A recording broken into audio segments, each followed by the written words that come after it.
Guys, कैसे हैं आप लोग? स्वस्थ होंगे, मस्त होंगे। मैं भी ठीक हूँ। राम राम भाई सभी को, गुड मॉर्निंग। अभी हो गई है सुबह, मैं उठ गई हूँ और बच्चे अभी, गुल्लू सो रहा है, बाकी आयुष तो उठ गया है। आयुष उठ गया है, गुल्लू अभी सो रहा है। तो अभी चलती हूँ किचन में, अभी करती हूँ अपने लिए गर्म पानी। तो भाई ये मैंने अपने लिए गर्म पानी कर लिया है। मैं पहले गर्म पानी पीऊँगी, उसके बाद मैं बाकी काम करूँगी। तो ठीक है, अभी मिलती हूँ मैं आपसे गर्म पानी पी के। तो भाई मैंने गैस पर चढ़ा दी थी चाय, और चाय में डाल दी थी चीनी, पत्ती और अदरक, और तब फिर इसमें बढ़िया सा उबाल दे दिया था। और तब तक ये पक गई थी बढ़िया से। फिर मैंने इसमें डाल दिया था दूध। दूध डालने के बाद फिर इसमें एक बढ़िया सा फिर से उबाल दे दिया था। और फिर तब तक ये चाय हमारी बन के हो गई थी तैयार। और फिर मैंने आटा भी लगा लिया था। और फिर गुल्लू भाई साहब आ गया था मेरी वीडियो बनाने के लिए। गुल्लू वैसे इसका नाम नहीं है भाई, हम इसे प्यार से गुल्लू बुलावे हैं। वैसे इसका नाम है आयान। और ये आयान भाई हमारे इतने क्वेश्चन पूछे हैं ना, बस हम तो तंग आ गए इसके क्वेश्चन होते हैं। सारा दिन कुछ ना कुछ पूछने पे ही रहा है। देख यहाँ भी मेरे से ये क्वेश्चन ही पूछ रहा था कुछ ना कुछ। तो भाई फिर मैंने फटाफट से खैर पापा के लिए बनाया था नाश्ता। और फिर ये गुल्लू भाई साहब बोला कि मम्मी मैं भी आपकी मदद करूँ। मैं चल भाई तू भी कर ले। फिर खैर इस पर मम्मी ने कोशिश करी, इस पर हो गया कुछ नहीं। तो भाई बच्चों का मन था आज रस्क खाने का, तो उन्होंने कर दिया था मना कि हम नाश्ते में कुछ नहीं खाएंगे, रस्क खाएंगे। खाने में इनका बिल्कुल ध्यान नहीं है। और भाई ये लोग जो आप बाहर देख रहे हो ना, इतनी भीड़, ये आए थे वोट मांगने के लिए, क्योंकि हमारे यहाँ भी इलेक्शन स्टार्ट होने वाले। और फिर ये मिठाई का डिब्बा भी इन्होंने ही दिया था। तो हमारे यहाँ तो भाई ऐसा ही हो, जब कोई प्रधानी का इलेक्शन लड़ा है तो फिर वो घर घर दावत पहुँचावे है सबके। कभी मिठाई दे दी, कभी जलेबी दे दी, कभी पकौड़े, मतलब कुछ ना कुछ।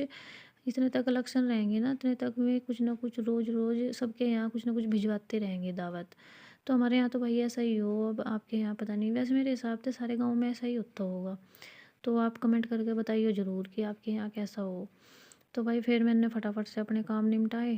काम तो फिर झाड़ू लगा के पोछा लगाने की मुझे ज़रूरत नहीं लगी, क्योंकि वैसे ही साफ़ सुथरा पड़ा था। फिर मैंने ऊपर का सारा काम निपटा के गई थी नीचे झाड़ू लगान, और नीचे लगा दिया था फिर पोछा भी, क्योंकि नीचे तो भाई जल्दी गंदा हो जाए, वहाँ तो लगाना पड़े। तो फिर नीचे का काम निपटा के फिर मैं आई थी ऊपर। ऊपर एक कमरे में देखा कपड़ों का ढेर लगा पड़ा था जो थे धुले हुए।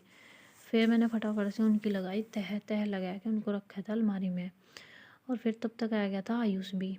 आयुष बोला कि मम्मी मुझे तो भूख लग रही, कुछ ना कुछ तो खाने को दे दो।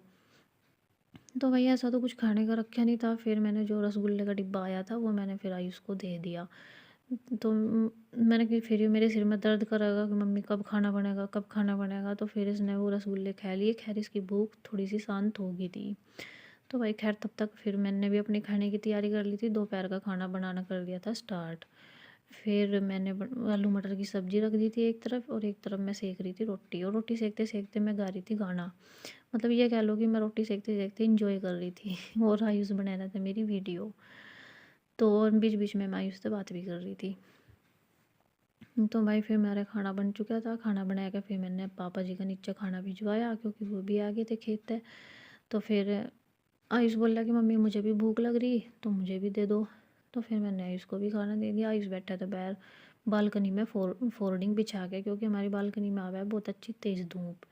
तो फिर खाना खा के आयुष ने भी करा था इंजॉय। और तब तक ये भी गुल्लू भाई साहब भी आ गए थे। इन्हें आते ही सार बिल्कुल तो भैया आपको मेरी वीडियो कैसी लगी बताना मुझे ज़रूर कमेंट करके, और ऐसे ही मेरे ब्लॉग में मेरे साथ बने रहिए। और ये बैकग्राउंड म्यूज़िक चल रहा है ना, सॉरी इसके लिए, ये पड़ोसियों के यहाँ चल रहा है। तो मैं ऐसे ही आप लोगों के लिए गांव से जुड़ी लाइफ स्टाइल के बारे में व्लॉग लेकर आती रहूँगी, और आप इंजॉय करते रहिए। तो चलते हैं, मिलते हैं अगले व्लॉग में।